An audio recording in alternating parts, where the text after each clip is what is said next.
Hello বন্ধুরা, variety of life channel থেকে আমি মুনমুন আজ তোমাদের সাথে শেয়ার করছি একটি মাছের রেসিপি। আজকে আমি রান্না করব সামুদ্রিক কাকিলা মাছ। এটাকে অনেকে কাইকা মাছও বলে, বক মাছও বলে। তো চলো আমি তোমাদের সাথে রান্নাটা শেয়ার করছি। আমি প্রথমে যেটা করেছি, আমি মাছগুলোকে ধুয়ে ভালো মতো পরিষ্কার করে লবণ, হলুদের গুঁড়া আর মরিচের গুঁড়া দিয়ে মাছগুলো সুন্দর মতো মাখিয়ে রেখেছি। কিছুক্ষণ আগে মাছটা মাখিয়ে রাখলে এর মধ্যে লবণ হলুদ পরিমাণ মতো ঢোকে। আর হ্যাঁ, আরেকটা ভালো কথা, আমি লবণ হলুদের সাথে আরও যেটা অ্যাড করি সেটা হচ্ছে একটা লেবুর রস। এটার সাথে মাখিয়ে নিলে আরেকটু ভালো হয়। ঠিক আছে, আমার মাখা হয়ে গেছে, এখন আমি ভাজাতে চলে যাব।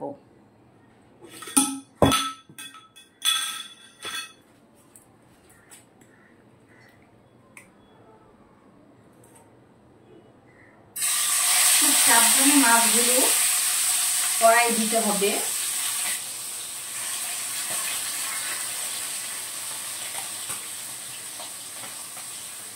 আস্তে আস্তে কড়াই দিতে হবে যাতে তেল ছিটকে না আসে।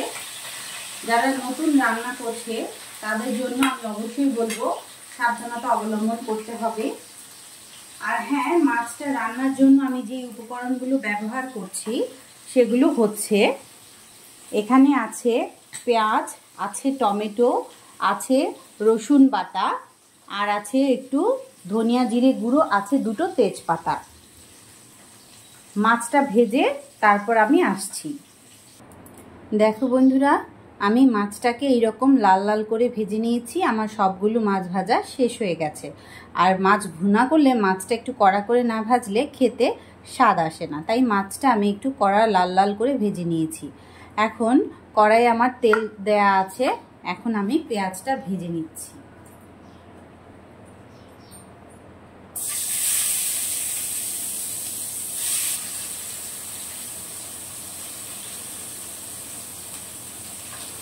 যেহেতু এটা আমি ভুনা করব তাই একটু বেশি করে পেঁয়াজ দিলাম। মাছটা মাখা মাখা রান্না করব। পেঁয়াজটা একটু লাল লাল করে ভেজে নিতে হবে। দেখো বন্ধুরা, আমার পেঁয়াজটা অলরেডি একটু লালচে হয়ে গেছে ভাজাটা। আমি এখানে প্রথমে টমেটোটা দিয়ে নিচ্ছি।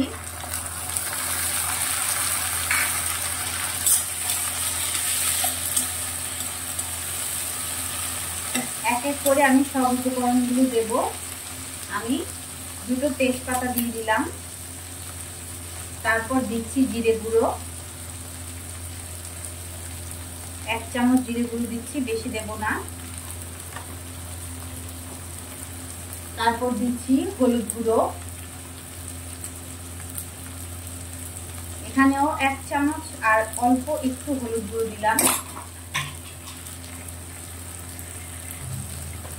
দিচ্ছি শুকনো লঙ্কা গুঁড়ো সামান্য, কারণ আমার বাচ্চারা একটু ঝাল কমই খায়। আর দিচ্ছি সবশেষে রসুন বাটাটা।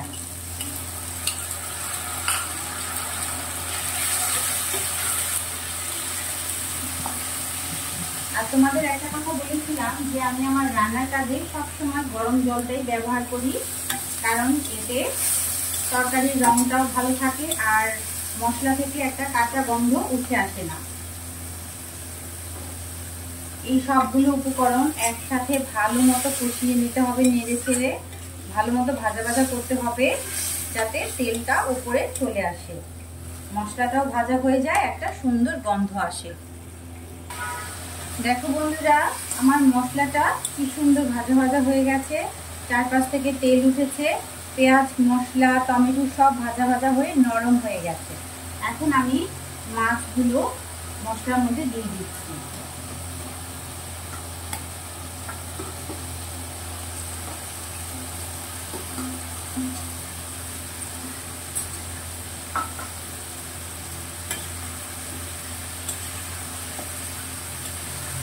মাছের গায়ের সাথে মশলাটা ভালো মতো নেড়ে চেড়ে মাখিয়ে দিতে হবে।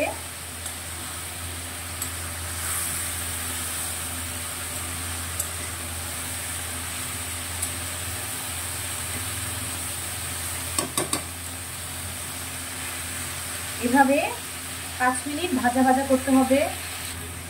মাছগুলো দেখো মশলার সাথে সুন্দর ভাজা ভাজা হয়ে গেছে।